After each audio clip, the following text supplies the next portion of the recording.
In this video, let's talk about the difference between should, must, and have to.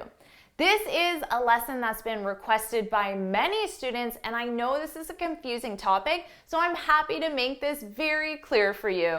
Of course, my name's Jennifer from jforrestenglish.com, and this channel is dedicated to helping you sound like a fluent, confident, natural English speaker. Now, before we go any further, make sure you subscribe and hit that bell icon so you're notified every time I post a new lesson. Now, let's dive in with this video.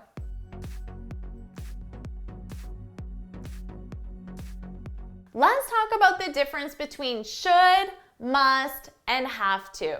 Now, all three of these are modal verbs, and we use them to talk about obligation or to give advice. First, let's talk about should.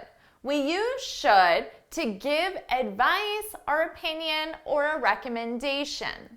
So keep in mind, should is not an obligation. So let's think of a scenario where you could give advice, an opinion, or a recommendation. Let's say your friend calls you and says, I feel overwhelmed at work. So your friend's in a negative situation and you want to give some advice, an opinion, or recommendation. You can use should. You can reply back and say, you should talk to your boss. Now let's take a look at the structure. We need should and a base verb. The base verb is simply the infinitive without to. You should talk. You should talk to your boss. I could use a negative and I could say you shouldn't take on any more work. Or maybe I could give her some advice or my recommendation, my opinion, and say you should ask a colleague for help. Now it's your turn to practice this structure. Let's say I call you and I say, I have a really bad headache.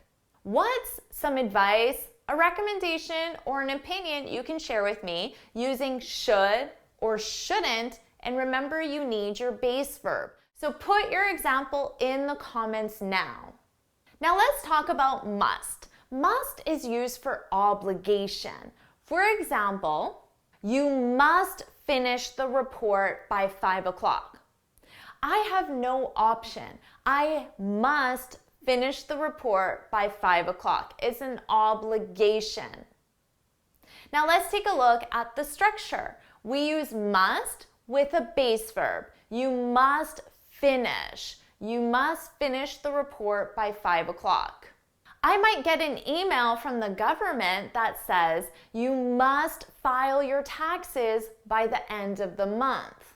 Or to apply for a job, they might tell me you must submit your application online.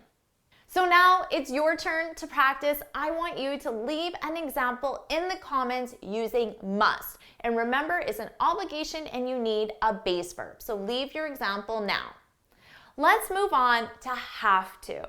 Have to is also used for obligation, but generally that obligation is coming from someone else, an outside force. For example, I could say, I have to walk my dog.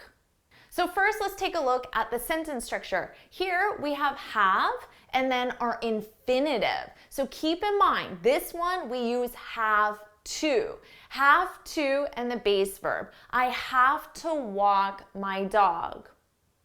So whether or not I want to walk my dog isn't really the issue here. Is that as a pet owner, I'm obligated to walk my dog. I have to walk my dog. Or I could say, I have to babysit my cousin this weekend. So again, the obligation is coming from somewhere else. So maybe my aunt is requiring that I do this, or another family member. I have to babysit my cousin this weekend. Remember, to babysit are infinitive. Or I could say, I have to buy a new car. Now the obligation is my current car doesn't work anymore. So I have to buy a new car. It's not my choice. I don't want to, but I have to because my current car doesn't work.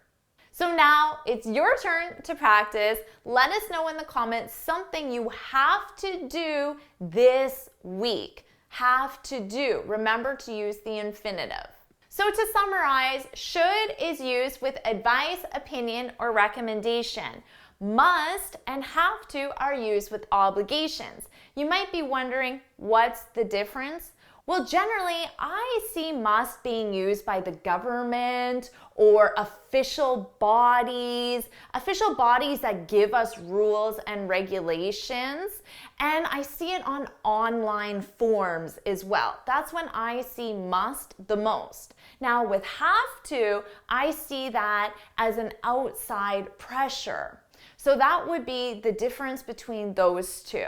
And remember, should and must plus base verb, but have to verb. Have in the infinitive.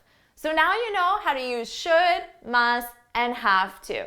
If you found this video helpful, please hit the like button, share it with your friends, and of course, subscribe. Now before you go, make sure you head on over to my website, jforestenglish.com, and download your free speaking guide.